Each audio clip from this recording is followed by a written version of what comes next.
pratiquer toute espèce de bonne œuvre. Il dit un peu plus loin au verset 24 et 25, « Les péchés de certains hommes sont manifestes, même avant qu'on les juge, tandis que chez d'autres ils ne se découvrent que dans la suite. De même, les bonnes œuvres sont manifestes, et celles qui ne le sont pas, c'est-à-dire les mauvaises, ne peuvent rester cachées. » Donc, ni les bonnes ni les mauvaises ne peuvent rester cachées, parce qu'elles traduisent l'état de notre cœur. Et au chapitre 6, au verset 18, il dit « Recommande-leur aux riches de faire du bien, d'être riches en bonnes œuvres. » Ça paraît un peu, encore une fois, religieux, mais ce n'est pas du tout religieux. Les riches sont appelés par le Seigneur à être riches en toutes sortes de bonnes œuvres, c'est-à-dire d'avoir de la libéralité, de la générosité, et de s'amasser ainsi pour l'avenir un trésor placé sur un fondement solide, afin de saisir la vie éternelle. Le fait de pratiquer ces bonnes œuvres leur assurera une pleine entrée dans la vie éternelle. Et il leur recommande de le faire. C'est en les faisant, ces bonnes œuvres, que tu vas montrer ce qui s'est passé dans ton cœur. Et dans Tite, je ne crois pas qu'il y ait une épître aussi courte où on parle autant de bonnes œuvres. Déjà dans Tite 1 et verset 16, il parle de ceux qui sont souillés et incrédules, qui ont une intelligence et une conscience souillées. Alors au verset 16, il dit « Ils font profession de connaître Dieu », c'est-à-dire qu'ils affirment être chrétiens, mais ils le renient par leurs œuvres.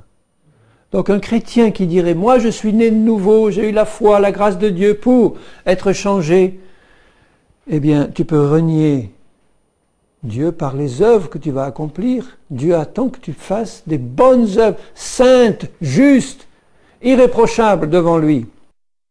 Étant abominable, rebelle, incapable d'aucune bonne œuvre. Tu as reçu Jésus comme ton Seigneur et ton Sauveur, tu as compris que tu n'étais rien devant lui, que tu n'étais dans ta vie charnelle que de la pourriture à ses yeux, mais tu as eu assez de prix et il t'a aimé suffisamment pour t'envoyer Jésus, pour faire une œuvre nouvelle en toi et te rendre capable de produire toutes sortes de bonnes œuvres, celles que Jésus a accomplies. Il veut que tu les accomplisses aussi. Si tu fais profession de connaître Dieu, tu dois le prouver en accomplissant toutes sortes de bonnes œuvres et tu en es capable, il le dit bien. Vous voyez, ceux qui sont incapables d'aucune bonne œuvre, c'est en fait ceux qui se contentent de faire une profession de connaissance de Dieu, mais qui n'ont pas eu leur cœur vraiment changé. Il dit au chapitre 2 et au verset 6 et 7, « Exhorte de même les jeunes gens à être modérés, te montrant toi-même à tous égards un modèle de bonnes œuvres. » Il dit à Tite. Donc lui-même, Paul, était un modèle de bonnes œuvres pour tous les chrétiens, de bonnes actions. Montre-toi à tous égards un modèle de bonnes œuvres. Et un peu plus loin, toujours au chapitre 2, au verset 14, « Jésus-Christ qui s'est donné lui-même pour nous, afin de nous racheter de toute iniquité, de se faire un peuple qui lui appartienne, purifié par lui et zélé pour les bonnes œuvres, parce qu'il a été purifié. » Au chapitre 3 et au verset 1er, rappelle-leur d'être soumis, etc., d'être prêts à toute bonne œuvre. Et il donne une liste d'ailleurs courte de bonnes œuvres, de ne médire de personne, c'est une œuvre bonne, d'être pacifique, c'est une œuvre bonne, modéré, plein de douceur, etc. Car nous aussi, nous étions autrefois insensés, désobéissants, égarés, asservis à toute espèce de convoitise et de volupté, vivant dans la méchanceté, dans l'envie, dignes d'être haïs, etc. Voilà les mauvaises œuvres de la chair. Il dit, mais ça c'était autrefois. Maintenant, tu es une nouvelle création, tu es capable de faire des bonnes œuvres pour Christ. Est-ce que tu veux le croire que tu es capable de les faire? Si tu crois, tu verras la gloire de Dieu s'accomplir dans ta vie. Si tu crois. Toujours dans le chapitre 3 Et au verset 5, il dit « Il nous a sauvés, non à cause des œuvres de justice que nous aurions faites, mais selon sa miséricorde par le bain de la régénération et le renouvellement du Saint-Esprit, qu'il a répandu sur nous avec abondance par Jésus-Christ notre Sauveur, afin que, justifiés par sa grâce, nous devenions en espérance héritiers de la vie éternelle. » Et il ajoute immédiatement « Cette parole est certaine et je veux que tu affirmes ces choses afin que ceux qui ont cru en Dieu s'appliquent à pratiquer de bonnes œuvres. » Vous voyez qu'il associe immédiatement le salut par grâce sans les œuvres à l'obligation de pratiquer les bonnes œuvres quand on est sauvé. Voilà ce qui est bon et utile aux hommes. Et au verset 14, il ajoute encore, « Il faut que les nôtres aussi apprennent à pratiquer de bonnes œuvres pour subvenir aux besoins pressants, etc., afin qu'ils ne soient pas sans produire des fruits. » Donc, si le Seigneur nous dit ça, c'est pas pour que nous commencions à entrer dans une pratique religieuse d'actes de bienveillance et de bonté pour aller donner de l'argent aux pauvres ou quand on est dans la rue, donner la pièce au pauvre mendiant qui est là. C'est une œuvre bonne aussi si c'est inspiré par le Saint-Esprit qui te demande de le faire au moment où tu passes. Mais les œuvres bonnes, c'est simplement le fait étant rempli de la vie de Jésus, de se comporter comme lui, parce qu'on est conduit par le Saint-Esprit, dans toutes les actions de notre vie de tous les jours. Et les œuvres de Jésus sont des œuvres saintes, sont des œuvres pures. Et nous en sommes capables parce que c'est la puissance de Dieu qui l'accomplit en nous par la foi. Et dans Hébreux 10, alors ça c'est aussi pratique, verset 24. « Veillons les uns sur les autres pour nous exciter, mais attention, à l'amour et aux bonnes œuvres. » Non seulement je dois les pratiquer moi-même, mais je dois veiller soigneusement sur mes frères et sœurs pour les exciter en permanence à produire ces bonnes œuvres. C'est-à-dire les encourager à faire ces choses. Et au chapitre 13 d'Hébreux et au verset 21,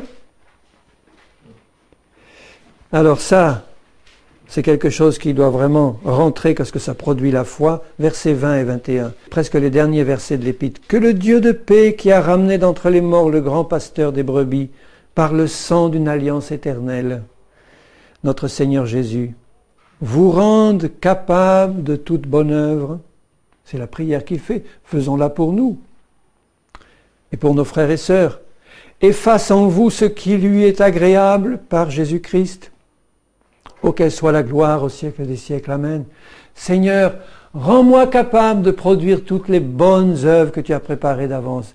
Ça veut dire change suffisamment mon cœur, élargis mon intelligence, remplis-moi de ta foi, de la connaissance de ta parole et de tes voies, pour que je voie ce que tu as fait en Christ pour moi et que je sois capable de produire ces œuvres de Christ, ces œuvres bonnes qui vont amener des gens à la conversion, qui vont amener des âmes à la repentance, simplement en me voyant agir et mettre en pratique les œuvres de Christ. Seigneur, rends-moi capable de cela. Et vous croyez qu'il entendra ma prière? Amen. Et en toute conclusion, je lirai dans Jacques 2 et au verset 14, « Mes frères, que sert-il à quelqu'un de dire qu'il a la foi s'il n'a pas les œuvres ?» La foi toute seule peut-elle le sauver? Non, manifestement non, puisque la foi de Dieu doit produire les œuvres correspondantes.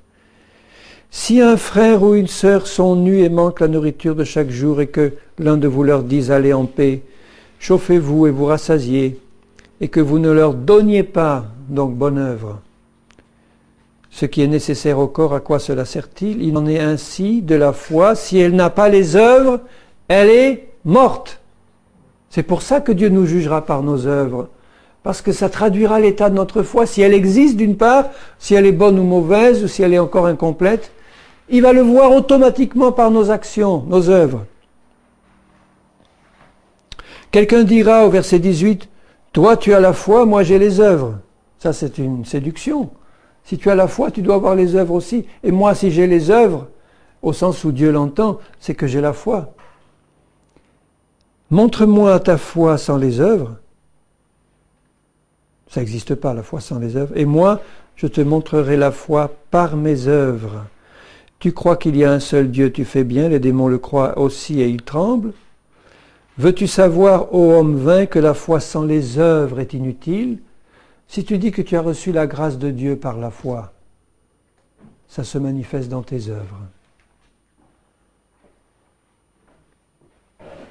Et au verset 22, tu vois que la foi agissait avec ses œuvres, et ça c'est important ce que je lis maintenant, et que par les œuvres, la foi fut rendue parfaite. Vous voyez l'utilité de ces œuvres?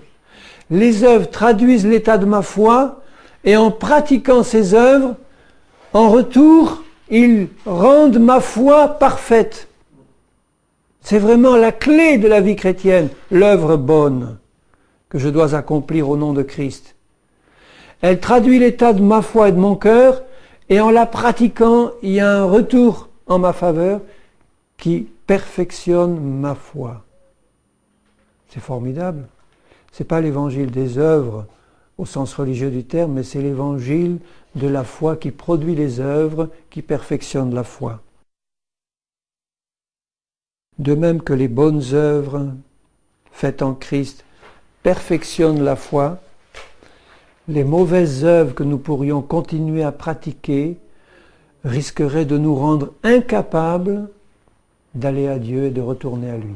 Il y a un passage dans Osée qui dit qu'ils sont incapables de revenir à Dieu pour pratiquer ses œuvres parce que l'esprit de prostitution agit au milieu d'eux et se manifeste par ses œuvres mauvaises. Si nous avons l'Esprit du Seigneur qui remplit nos cœurs et que nous recherchons à être constamment remplis toujours plus de l'Esprit du Seigneur, nous ne pourrons pas manquer de produire ces bonnes œuvres. À la gloire du Seigneur. Moi, ça me réjouit beaucoup de savoir que l'Évangile est un évangile pratique, inspiré par le Saint-Esprit, et qu'en étant jugé par mes œuvres, j'ai la possibilité de pratiquer les œuvres de Christ pour glorifier mon Père par ces œuvres-là, par ces actions pratiques comme Christ l'a fait. C'est lui qui m'en rendra capable et c'est moi qui crois en sa puissance pour me transformer. C'est pas merveilleux? C'est là l'évangile de Christ, la foi et les œuvres. Amen. Seigneur, je te glorifie de tout mon cœur, parce que ta parole est puissante. Et je vois bien que c'est ta volonté de changer nos cœurs pour que nous pratiquions ces choses bonnes, ce bien que tu nous demandes de pratiquer en Christ. Que c'est un évangile pratique, Seigneur, d'action concrète. Et je te bénis pour les œuvres que Christ a accomplies, pour ces actions merveilleuses qui venaient d'un cœur rempli de toute la puissance de la divinité de Dieu. Seigneur, c'est ce que tu veux faire dans mon cœur et dans nos cœurs. Et ma prière encore, c'est rends-nous capables d'accomplir toutes ces bonnes œuvres que tu as préparées pour nous, Père, pour qu'en achevant ces œuvres, tu puisses être glorifié. Au nom de Jésus. Amen.